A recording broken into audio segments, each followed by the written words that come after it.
বলেছেন সাইফ মুস্তাফিজ, আপনি খবরটি নিশ্চয়ই পেয়েছেন যে তথ্য উপদেষ্টা মাহফুজ আলম বলেছেন যে যা করার আগামী মাসের মধ্যেই করতে চাই, নভেম্বরে ক্যাবিনেট ক্লোজ হয়ে যাবে, এবং তিনি বলেছেন আমাদের সময়সীমা আগে ছিল 3 মাস, এখন আছে 1 মাস।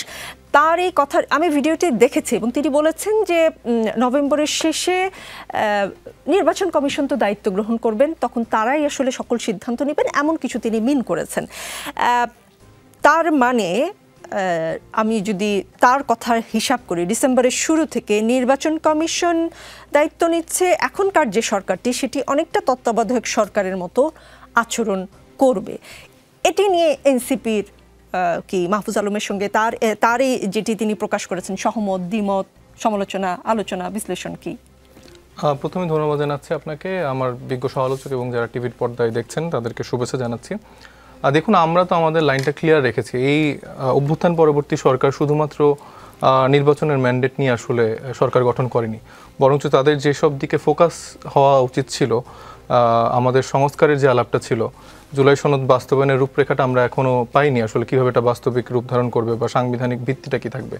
এছাড়া আওয়ামী লীগের বিচার, শেখ হাসিনার বিচার, এটার একটা রোড ম্যাপ বা একটা দৃশ্যমান যে একটা পরিণতির দিকে আমরা দেখার একটা আকাঙ্ক্ষা বাংলাদেশের মানুষের ছিল, সে ব্যাপারগুলো নিয়ে আসলে এই সরকারের যেরকম ভূমিকা রাখার কথা ছিল, যেরকম কাজ বা অবস্থান আমরা দেখতে চেয়েছিলাম, সেটা কিন্তু দেখতে পাচ্ছি না।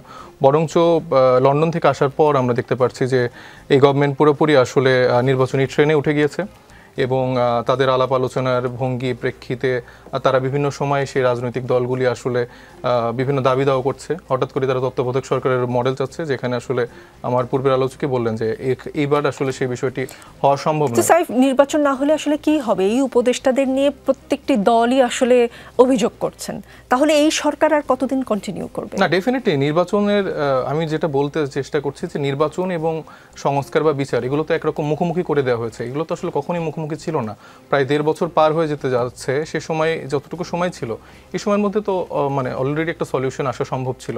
আর সেখানে আমাদের রাজনৈতিক দলগুলোর মতবিরোধ এবং মত পার্থক্যের জায়গার জের ধরে আসলে এটি এত লেন্দি একটা প্রসেসের দিকে এগিয়েছে এবং আমরা মনে করি যে আসলে নির্বাচনটা অবশ্যই হতে হবে, কিন্তু তার আগে যে এই ব্যাপারগুলো আসলে সুরাহাটা খুব জরুরি। জি।